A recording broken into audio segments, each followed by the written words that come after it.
وعلیکم ورحمۃ اللہ وبرکاتہ۔ ماشاءاللہ واجب القدر میرے محترم بھائیوں، پاکستان کے اندر رہنے والوں، پاکستان سے باہر پوری دنیا کے ممالک میں جہاں جہاں مسلمان آباد ہیں، قاری ابو حمزہ مسلمان بھائیوں کا بھائی ہے۔ کسی بھائی کو کوئی مسئلہ ہو، کسی جگہ پہ رابطہ کریں، انشاءاللہ میں حاضر ہوں ہر طرح سے۔ تو محترم ہم کچھ سوال ہی آپ کی خدمت میں حاضر ہوئے ہیں محترم، جیسا کہ سوالوں کا سلسلہ جاری ہے، اور انشاءاللہ ہم ضرور آپ کی خدمت میں وہ چیز جو قرآن و حدیث سے ثابت ہو، جس پہ کوئی انکار دنیا میں آدمی نہ کر سکے، انشاءاللہ وہ چیز ضرور چاہتے ہیں آپ کی خدمت میں عرض کریں۔ یہاں پہ ہم بات کریں گے جادو پہ۔ بہت سارے بھائی بات کہتے ہیں جادو ہے یا نہیں۔ محترم جادو دیکھیں ثابت ہے قرآن میں، وَاتَّبَعُوا مَا تَتْلُو الشَّيَاطِينُ عَلَىٰ مُلْكِ سُلَيْمَانَ وَلَٰكِنَّ الشَّيَاطِينَ كَفَرُوا يُعَلِّمُونَ النَّاسَ السِّحْرَ، یعنی ثابت ہو چکا ہے قرآن پاک میں کہ جادو باثر ہے۔ اب یہ موسیٰ علیہ السلام اور اس کے سامنے جب یہ سارا واقعہ، اس کے جادوگروں نے رسیاں ڈالی تو موسیٰ علیہ السلام نے آسا ڈالا تو تمام رسیوں کو نکل گیا۔ تو اصل میں حقیقت موسیٰ علیہ السلام کا آسا تھا، تو جادو بھی باثر ہے، یعنی نظروں پہ دھوکہ ہوا، نظروں کا دھوکہ کہہ سکتے ہیں۔ تو گویا جادو ایک حقیقت ہے محترم، جس کا انکار ممکن نہیں ہے، اور اس میں کوئی اشکال بھی نہیں ہے، اور سنت سے کئی احادیث سے ثابت ہے جن میں میرے بھائی جادو کا ثبوت ملتا ہے۔ بہت ساری ایسی حدیثیں ہیں جن میں سے کہ جادو کا ثبوت ملتا ہے، اور اس کی تاثیر کا پتہ چلتا ہے کہ جادو کی تاثیر ہے محترم، یہ دیکھی گئی ہے، اور لیکن اس کا اگر بروے کار توڑ کر لیا جائے تو یہ کوئی چیز نہیں ہے، نہ کہیں شیطانی کان ضعیفہ۔ اب محترم باقی یہ یہاں پہ یہ سوال پیدا ہوتا ہے، یہ سوال رہا کہ نبی اکرم صلی اللہ علیہ وسلم کو جادو ہوا تھا یا نہیں۔ تو دیکھیں محترم، اس کا جواب اس بات میں ہے کہ نبی اکرم صلی اللہ علیہ وسلم پیارے آقا علیہ السلام جس وقت یہ مسئلہ ہوا تھا پیارے آقا علیہ السلام پر، یعنی جادو ہوا تھا، جیسے کہ سیدنا عائشہ ہماری ماں مفسر قرآن ماں رضی اللہ تعالی عنہا فرماتی ہیں کہ ان کے علاوہ صحابہ سے بھی حدیث میں منقول ہے، یعنی ہماری ماں کے علاوہ صحابہ سے بھی منقول ہے کہ نبی اکرم صلی اللہ علیہ وسلم کو جادو ہوا تھا، اور آپ صلی اللہ علیہ وسلم کی حالت یہ ہو گئی تھی کہ گویا ایک کام کر رہے ہیں، جبکہ یہ حقیقت میں ایسا نہیں ہوتا تھا۔ تو اللہ تعالیٰ نے آپ صلی اللہ علیہ وسلم پر 2 صورتیں نازل فرمائیں، تو وہ جس میں قل اعوذ برب الفلق اور قل اعوذ برب الناس نازل کی۔ ان کی برکت سے اللہ تعالیٰ نے آپ صلی اللہ علیہ وسلم اپنے محبوب کو صحت یاب کیا، امت کو سبق دیا۔ کسی کو کوئی مسئلہ بن جائے، جادو نجوم سے ڈرنا نہیں، جادوگر سے آپ نے فلق ناس پڑھنی ہے۔ تو محترم جادو دور کرنے کا دم میں عرض کرتا ہوں آپ کے سامنے بہت ساری چیزیں ہیں اس میں دم کرنے کے لیے کہ آپ کیا کیا دم کریں، اور قرآن پاک میں شرعی دم دعاؤں کے ذریعے سے علاج کیا جاتا ہے، اس میں کوئی حرج نہیں ہے، کیونکہ اس سے مسلط ہے، کوئی خرابی نہیں ہے، بلکہ بعض اوقات تو یہ ایک اہم نیک مقصد بنتا ہے۔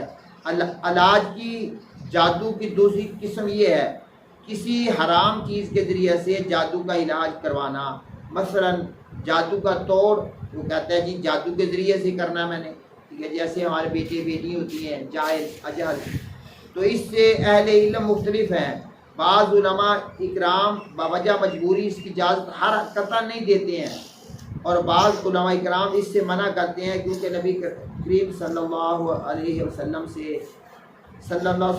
سے جادو کا دم کروانے کے متعلق پوچھا گیا، تو رحمت کائنات نے فرمایا یہ شیطانی عمل ہے، اس کی سند جید ہے۔ اس حدیث کے مطابق میرے محترم بھائیو، اس حدیث کے مطابق جادو کا علاج بذریعہ جادو کے حرام ثابت ہوتا ہے، لہٰذا جادو کا بہترین اور جائز علاج یہ ہے آدمی اللہ سبحانہ و تعالیٰ کی جانب، اللہ کی طرف میرے محترم بھائی رجوع کرے بذریعہ دعا۔ پناہ کا بہترین اور جائز علاج یہ ہے آدمی اللہ تعالیٰ کی بذریعہ دعا پناہ ڈھونڈے، یعنی اللہ سے رجوع کرے، اللہ سے معافی مانگے، توبہ استغفار کرے، زاری کرتے ہوئے اس جادو کی زر سے بچنے کے لیے اس کی بارگاہ میں دستک دے، اللہ سے مانگے، اللہ سے دعا کرے، اللہ سے توبہ استغفار کرے، جیسا کہ اللہ رب العزت قرآن مقدس کے اندر فرماتے ہیں وَإِذَا سَأَلَكَ عِبَادِي أَنِّي فَإِنِّي قَرِيبٌ اللہ اجیب دعوت الداعِ اذا دعان فلیستجیبوا لی ولیؤمنوا بی لعلہم یرشدون۔ اے میرے محبوب پیغمبر، میرے بندے میرے متعلق سوال کریں، انہیں کہو فرما دیجئے بے شک میں ان کے قریب ہوں، جب بھی کوئی پکارنے والا، جب بھی کوئی ندا کرنے والا، جب بھی کوئی دعا کرنے والا مجھے پکارتا ہے، مجھے ندا کرتا ہے تو میں اس کی پکار کو سنتا ہوں۔ دوسرے مقام پہ اللہ رب العزت نے فرمایا اَمَّن يُجِيبُ الْمُضْطَرَّ إِذَا دَعَاهُ وَيَكْشِفُ السُّوءَ وَيَجْعَلَكُمْ خُلَفَاءَ الْأَرْضِ أَإِلَٰهٌ مَّعَ اللَّهِ قَلِيلًا مَّا تَذَكَّرُونَ۔ صدق اللہ العظیم۔ اللہ رب العزت فرماتے ہیں کون ہے جو بے بس کو، لاچار کو، بے بس لاچار کو، بے بس و لاچار کی پکار کو سننے والا اور اس کے دکھ کو دور کرنے والا کون ہے؟ دکھ درد دور کرنے والا کون ہے؟ اور تم کو زمین کے جانشین بناتا ہوں۔ اللہ اکبر۔ اللہ کون ہے جو بے بس کی پکار کو سنتا ہے اور اس کے دکھ کو دور کرتا ہے اور تم کو زمین کے جانشین بناتا ہے۔ یہاں پہ اللہ رب العزت فرماتا ہے صرف میں ہوں، میرے علاوہ اور کوئی نہیں۔ تو محترم کیا ایسے اللہ کے ساتھ کوئی اور بھی معبود ہے؟ تھوڑے ہو جو تم نصیحت پکڑتے ہو۔ اچھا جی محترم، بہت سارے بھائی سوال کرتے ہیں میاں بیوی کے درمیان جادو وغیرہ ڈالنے کے لیے۔ مجھے بہت سارے بیٹے فون کرتے ہیں، سوال کرتے ہیں کر سب ایسا محبت ہے بیٹے سے، لڑکے سے، تو لڑکی سے محبت ہے تو عمل کیا جائے، اس کے لیے سوال کیا گیا۔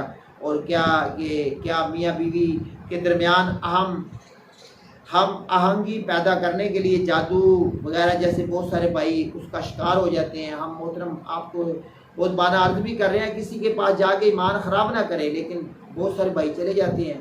محترم جادو کرانا جائز ہے؟ تو محترم شیخ الاسلام نے فرمایا یہ جائز نہیں بلکہ حرام ہے۔ لوگ اسے عطف مائل کرنا کہتے ہیں، اور جو بذریعہ جادو میاں بیوی میں تفریق ڈال لی جاتی ہے اسے صرف دور ہٹانا کہتے ہیں، اور یہ بھی قطعاً حرام ہے، بلکہ کبھی کفر و شرک بن جاتا ہے۔ ارشاد ربانی ہے وما يعلمان من احد حتى يقولا انما نحن فتنة فلا تکفر۔ یہ دونوں فرشتے نہیں سکھاتے تھے جادو کسی ایک کو بھی، یہاں تک کہ کہتے بے شک ہم فتنہ آزمائش میں گرفتار ہیں، بس جادو سیکھ کر تم کفر نہ کرو۔ تو یہ سیکھتے تھے ان سے جو میاں بیوی کے درمیان تفریق ڈالے، اور نہیں وہ نقصان پہنچانے والے کسی کو بھی مگر اللہ کے حکم سے، اور سیکھتے جو نقصان دے انہیں اور نہ نفع دے۔ اور البتہ تحقیق جان لیا انہوں نے کہ جس نے بھی خریدا جادو نہیں ہے واسطے اس کے آخرت میں یعنی جنت میں کوئی حصہ۔ تو میرے محترم بھائیو دوستو، جادو قرآن پاک سے ثابت ہے، اور کوئی میاں بیوی کے درمیان میں کوئی اس طرح کا عمل کرنا بھی حرام ہے، گناہ ہے بہت زیادہ۔ مسلمانوں خدا را اللہ سے بچ جاؤ۔ کسی کا گھر بسا ہوا کیوں جاڑ رہے ہو؟ کیا عورتیں ختم ہو چکی ہیں؟ کیا عورتوں کی پیداوار ختم ہو چکی ہے؟ کیوں کسی کا گھر اجاڑ رہے ہو میرے بھائیو؟ اگر صحیح عمل کرنا چاہتے ہو قرآن حدیث سے عمل ہے، حب کے عمل ہوتے ہیں، لیکن کسی کا گھر نہ خدا را اجاڑیں جادو کے ذریعے سے۔ اور جادو جو مرضی کر لے وہ کچھ نہیں کر سکتا۔